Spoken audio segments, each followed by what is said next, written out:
Hello dear friends, ఈ వీడియోలో మనం క్వశ్చన్ ట్యాగ్స్ అంటే ఏమిటి అనేది తెలుసుకుందాం. క్వశ్చన్ ట్యాగ్ అనేది ఒక చిన్న ప్రశ్న సెంటెన్స్ చివరిలో వాడుతుంటాం సాధారణంగా. దీనివల్ల మనం నిర్ధారణ, కన్ఫర్మేషన్ లేదా అభిప్రాయం, అగ్రిమెంట్ని కోరుతాం. ఇప్పుడు ఒక 2 ఎగ్జాంపుల్స్ చూపిస్తాం మీకు. ఇక్కడ చూడండి. You are a student, aren't you? ఇక్కడ మనకు ఆరెంట్ యూ అనేది question tag. She can sing well, can she? ఇది question tag. They don't like coffee, do they? ఇవి మనకు ఎగ్జాంపుల్స్ అనుకున్నట్లయితే క్వశ్చన్ ట్యాగ్స్ని వాడేటువంటి ప్రధాన నియమాలు, అంటే క్వశ్చన్ ట్యాగ్స్ని ఎలా తయారు చేయాలి, ఈ చిన్న ప్రశ్నను ఎట్లా తయారు చేయాలి దానికి సంబంధించి కొన్ని రూల్స్ ఉన్నాయి. వాటిని ఈరోజు మనం తెలుసుకునే ప్రయత్నం చేద్దాం. రూల్ 1, పాజిటివ్ సెంటెన్స్ ఉంటే question tag should be negative tag ఉండాలి. మరొకసారి చెప్తా వినండి. సెంటెన్స్ పాజిటివ్ అయితే ట్యాగ్ నెగిటివ్ ఉంటుంది. Example, you are a teacher, aren't you? ఇక్కడ ఆరెంట్ యూలో నాట్ ఉంది. He plays football, doesn't he? అక్కడ మనకు క్వశ్చన్ ట్యాగ్లో డజంట్ హీలో నాట్ ఉంది. షీ విల్ కమ్ టుమారో, ఇక్కడ కూడా మనకు వోంట్ హీ, వోంట్ షీ అనేది మనకు క్వశ్చన్ ట్యాగ్ కనిపించింది. అంటే స్టేట్మెంట్ పాజిటివ్ అయితే క్వశ్చన్ ట్యాగ్ అనేది నెగిటివ్ ఉంటుంది. రెండో రూల్ దానికి opposite, vice versa. Negative statement ఉంటే క్వశ్చన్ ట్యాగ్ పాజిటివ్లో ఉండాలి, పాజిటివ్ ట్యాగ్ ఉండాలి.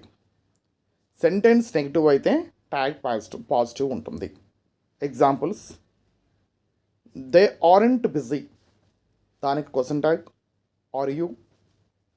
దే డోంట్ లైక్ టీ, దానికి question tag do they. He didn't come yesterday, did he? ఇలా ఉంటాయి. తర్వాత రూల్ 3, హెల్పింగ్ వెర్బ్ని వాడాల్సి ఉంటుంది. క్వశ్చన్ ట్యాగ్లో ప్రధానంగా సెంటెన్స్లో ఉన్నటువంటి helping verb is, am, are, do, does, did, will, can, shall etcetera వాడాల్సి ఉంటుంది.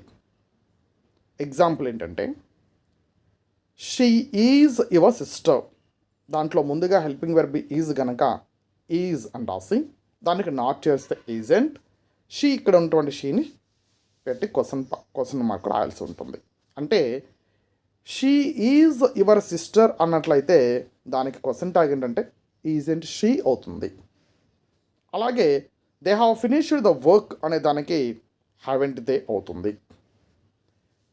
He can drive a car అనే దానికి కాంట్ హీ అవుతుంది. ఒకవేళ హెల్పింగ్ వెర్బ్ లేకపోతే ఏం వాడాలి? డూ, డస్, డిడ్ వాడాల్సి ఉంటుంది. అలాంటి సందర్భాలు కూడా మనం చూద్దాం. ఇక్కడ యు లైక్ మ్యాంగోస్, దాని క్వశ్చన్ ట్యాగ్ ఏంటంటే don't you. She speaks Telugu, దానికి క్వశ్చన్ ట్యాగ్ ఏంటంటే డజంట్ షీ. ఇక్కడ మనకు డూ ఎప్పుడు వాడాలి, డజ్ ఎప్పుడు వాడాలి అనేది ఒక సందేహం రావచ్చు మీకు. మనకు డజ్ ఎప్పుడు వాడాలంటే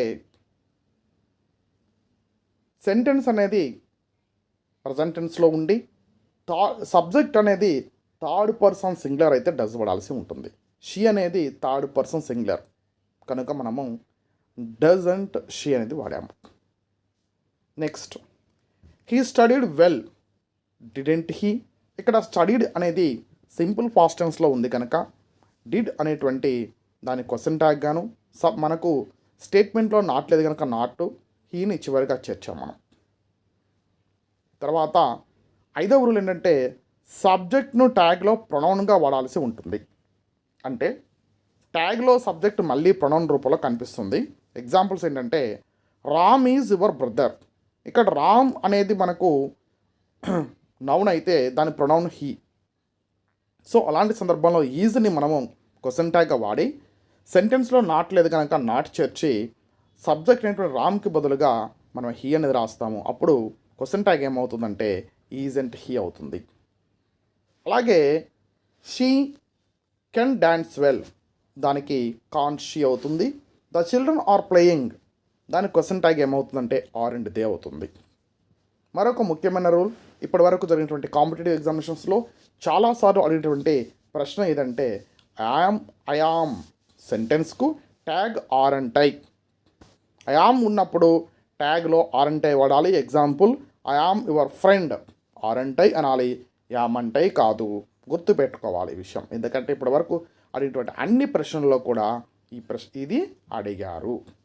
చాలా సందర్భాల్లో పోటీ పరీక్షలో అడిగినటువంటి ప్రశ్న ఇది కూడా. లెటస్ సెంటెన్స్కు ట్యాగ్ షెల్ వి వాడాలి. ఇది ఒక రూల్. ఎగ్జాంపుల్ ఏంటంటే, let's go for walk, shall we అనేది right. Let's watch a movie, shall we అనేది రైట్. అలాగే imperative sentences, orders, request tag will you లేదా వోంట్ యూ, రెండిట్లో ఏది వాడినా రైటే. Right. Open the door, will you. Help me, won't you, ఇలా వాడాల్సి ఉంటుంది. తర్వాత యూనివర్సల్ ట్రూత్స్కి, హ్యాబిచువల్ సిచ్యువేషన్స్కి, ఎక్స్క్లమేటరీ సెంటెన్సెస్కు ట్యాగ్ వాడాల్సిన అవసరం లేదు. దానికి no tag. The sun rises in the east, it is the universal truth, no tag needed. What a beautiful day, no tag needed. Last rule, 10th rule, everyone, nobody, somebody వంటి వర్డ్స్కు tag singular ప్రొనౌన్గా వాడాల్సి ఉంటుంది. Everyone likes music, don't they? Nobody call me, did they? I hope you understand the question tags analysis explanation. I shall meet again in the next video with more information. Thank you one and all.